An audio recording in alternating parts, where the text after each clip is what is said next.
Justice! We want justice! We want justice! We want justice! We want justice! We want justice! We want justice! Bakın koğuşa bir yıllar gider.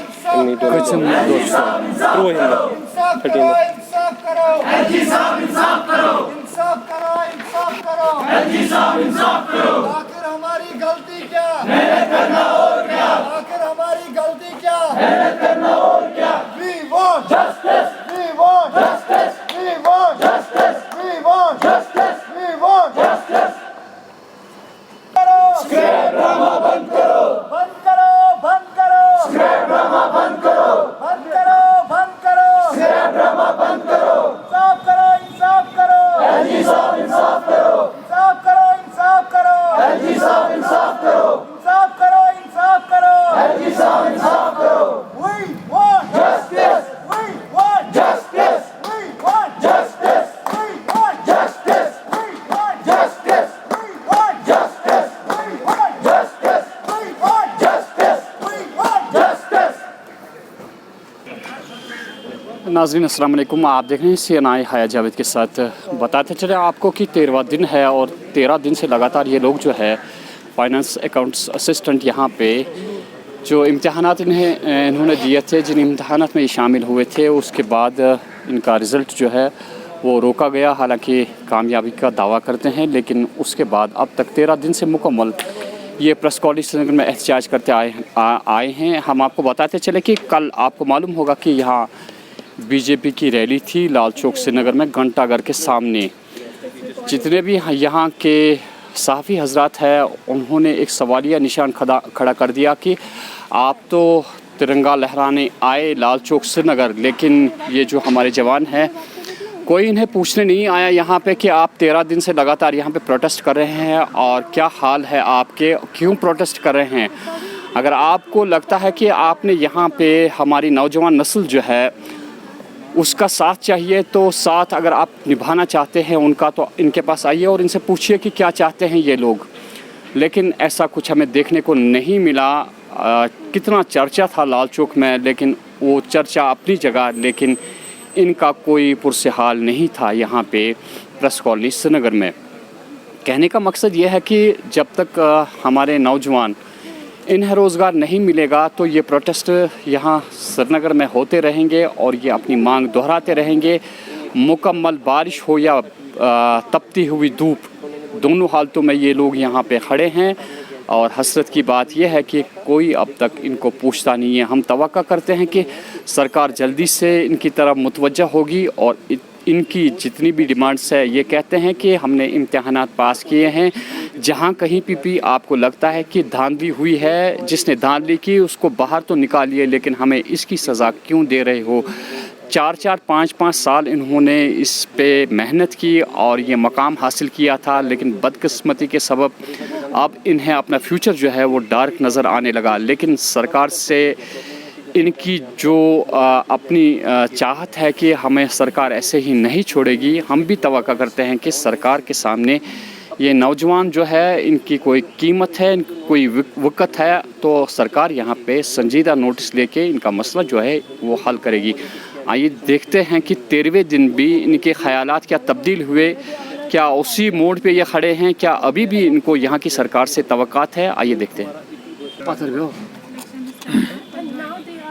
जो मैं सवाल करूँ उसी का जवाब चाहिए। नाम बताइए आपका। सर मेरा नाम इरफान अहमद लोन है। इरफान साहब, कल आपने देखा कि लाल चौक में रैली थी, तिरंगा रैली थी। क्या आपने तवक्का की थी कि वहाँ वो तिरंगा का जो रस्म है इन्हें ख़त्म करके यहाँ पे आपसे कोई पूछने आएगा कि आप क्यों प्रोटेस्ट करें?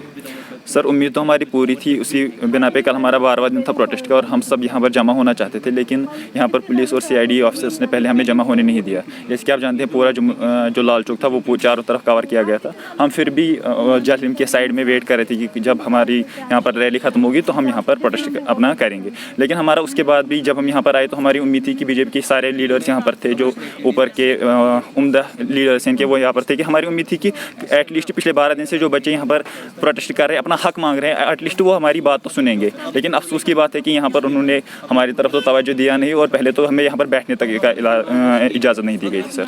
अगर आपने महसूस किया कि तमाम लीडरान हैं यहाँ पे, वो फिर भी यहाँ पे नहीं आए, जो उम्मीद थी वो टूट गई, इसके बाद भी क्या उम्मीद करते हैं? सर उम्मीद तो एक ही बात है कि हमने जो मेहनत की है वो ज़ाया तो नहीं होगी सर। हम पिछले 12-13 दिन से इधर बैठे हैं तो सिर्फ अपने हक के लिए बैठे हैं सर।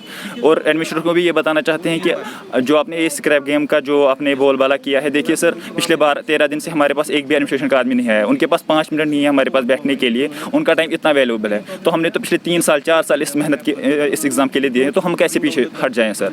हमारी तो अपनी मेहनत है, उनको तो बस 5 मिनट हमारी बात सुनने के लिए इधर आना था। जब वो अपने 5 मिनट को इतना वैल्यू कर सकते हैं तो हमने तो पिछले 4 साल 5 साल एक जगह बैठ के 9 घंटे 10 घंटे बैठ के अपनी फैमिली कंडीशन उसको साइड में रख के इस एग्जाम के लिए प्रिपरेशन किया है। हम तो सिलेक्टेड कैंडिडेट्स हैं, हम तो अपना हक मांग रहे हैं सर, हम क्या गलत कर रहे हैं फिर? अगर आप महसूस कर रहे हैं कि कोई नहीं आ रहा है आपके पास, इसके बाद ये प्रोटेस्ट क्या आप ख़त्म करेंगे?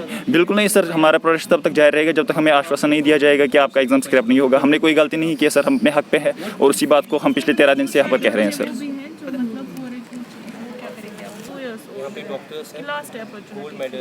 क्या नाम है आपका? जी मेरा नाम नीलोफर है।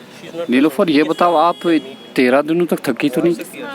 ऑब्वियस सी बात है, इंसान ही है, हम थक तो गए, लेकिन जब अपनी मेहनत पे नज़र पड़ती है, कितना स्ट्रगल किया, कितना एफर्ट्स लगाए इस एग्ज़ाम को क्वालिफाई करने के लिए, तो ये सब करना, अपने हक के लिए लड़ना वर्थ लगता है। थक तो बहुत गए, मैं 3 दिन से बीमार हूँ, लेकिन उसी हालत में यहाँ पे आई हूँ। लेकिन एडमिनिस्ट्रेशन को फ़र्क ही नहीं पड़ता है, हम यहाँ पे मरे, वो तो वहाँ से बड़े बड़े दावे करते हैं, यूथ एम्पावरमेंट, बेटी बचाओ बेटी पढ़ाओ, ये सब तो अब बस लगता है these are just slogans. Ground reality ये है कि हम 13 दिन से इधर पे हैं, बट नोबडी केयर्स।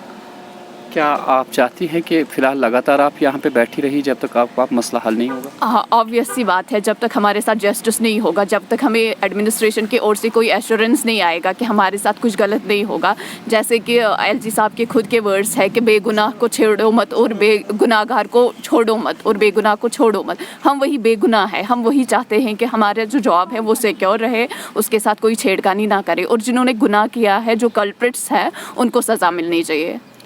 आप जब सुबह घर से निकलती है, आप महसूस करती है कि घर वाले भी आपको थोड़ा सा ये सोचते होंगे कि देखो हमारी लड़की घर से जाती है, प्रेस कॉलोनी में प्रोटेस्ट करती है, क्या ज़हनी तौर पे आपको इतना अज़ाब होता है, आप समझती हैं? हाँ जी बिल्कुल सर, बहुत अज़ाब होता है। और ये जो मेहनत 2 साल हमने की है, ये खाली मेरी खुद की मेहनत नहीं है, इसमें मेरे पेरेंट्स की मेहनत है, उन्होंने सपोर्ट किया, उन्होंने फाइनेंशियली सपोर्ट किया, उन सब की मेहनत भी है और उन सब की नज़र इस जॉब पे थी। अब उनने ज़िंदगी पर सपोर्ट किया इतने साल, अभी तक जो उनकी अर्निंग्स थी, जो भी सेविंग्स थी, वो सारा हमारी स्टडीज़ पे इन्वेस्ट करते हैं पेरेंट्स। और अब जाके हमारी जॉब लगने वाली थी, उनको भी हमसे उम्मीदें थी कि अब हमारी बारी थी कि हमने उनको सपोर्ट करना है। लेकिन अब जब हमारा रिक्रूटमेंट ऑलमोस्ट 80% कंप्लीट हो गया, तो पता नहीं कहाँ से इनको इसमें स्कैम लगने लगा और इंक्वायरी बिठा दी गई, जो कि ऑफिशियली आया भी नहीं। कि फिर जब हमने प्रोटेस्ट किया 5 दिन, उसके बाद एक ट्वीट आता है DIPR की तरफ से, और वो भी इतना वेग था, इतना एम्बिग्यस था कि उसमें कोई क्लैरिटी नहीं थी हमारे लिए कि हम ये प्रोटेस्ट ख़त्म करते।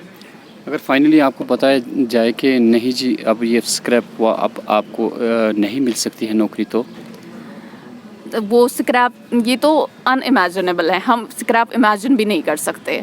हम तब तक यहाँ पे बैठे हुए हैं जब तक हमारे साथ हमें एश्योरेंस नहीं मिलती कि आपका एग्ज़ाम स्क्रैप नहीं होने वाला है।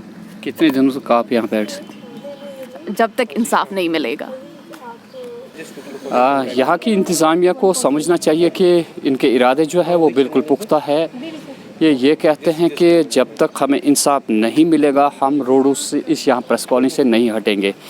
तो यहाँ की सरकार के लिए बेहतर है कि किसी भी हालत में इनका मसला जो है वो हल किया जाए, क्योंकि एक उम्मीद इनको बाकी है। और जब नौजवान को यहाँ की इंतज़ामिया से उम्मीद बाकी हो, तो वाकई तौर पे इस उम्मीद पे यहाँ की इंतज़ामिया को खरा उतरना चाहिए और देखना चाहिए कि क्यों ये नहीं चाहते हैं अब यहाँ से नहीं उठे। ये सरकार के लिए, यहाँ की इंतज़ामिया के लिए एक सवालिया निशान है। मैं हाया जावेद CNI से।